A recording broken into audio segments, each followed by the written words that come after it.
علامة موروكو ناو أو المغرب الآن حاضرة في معرض شنغهاي للسيارات، أكبر المعارض لصناعة السيارات في الصين.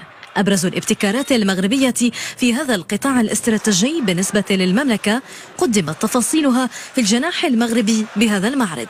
استعرضت هنا التطورات التي تشهدها السوق المغربية كسوق مستقطبة للاستثمارات الأجنبية في هذا القطاع. بفضل رؤية جلالة الملك محمد السادس نصره الله المتبصرة، بات قطاع السيارات محركا رئيسا للصادرات المغربية ولتوفير فرص الشغل. واليوم نحن هنا في معرض شنغهاي من أجل بلورة شراكات جديدة واستقطاب استثمارات في المستقبل، وقد أجرينا مباحثات مع مستثمرين صينيين لتبادل الخبرات والتجارب وبلورة شراكات مع الصين في مجال السيارات الكهربائية في المغرب. سيارات الطاقة المتجددة ابتكارات حاضرة في الجناح المغربي بهذا المعرض. إنها محطة أيضا لاستحضار جهود المملكة للتقليص من الاستهلاك الطاقي من خلال استعمال الطاقات المتجددة في القطاع. فإلى حدود سنة 2022 41% من الطاقة الإنتاجية خالية من الكربون.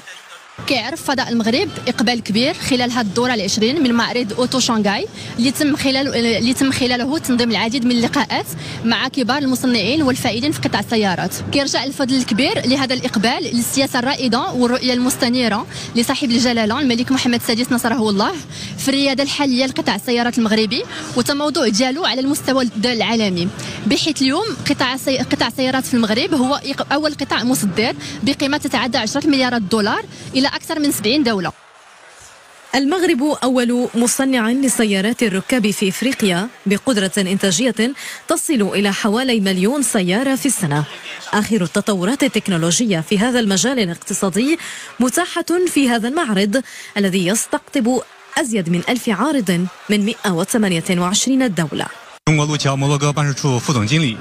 كما تعلمون المغرب يستفيد من موقع جغرافي متميز والذي يجعله بلدا مستقطبا للاستثمار. لقد بات اليوم وجهة مفضلة بالنسبة للمستثمرين الأجانب.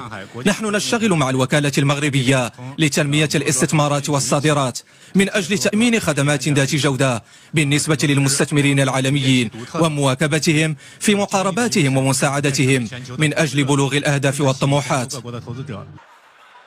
المعرض محطة أيضا لتقوية الشراكة الاقتصادية بين المغرب والصين، شراكة متينة تعززت منذ الزيارة الملكية السامية للصين سنة 2016.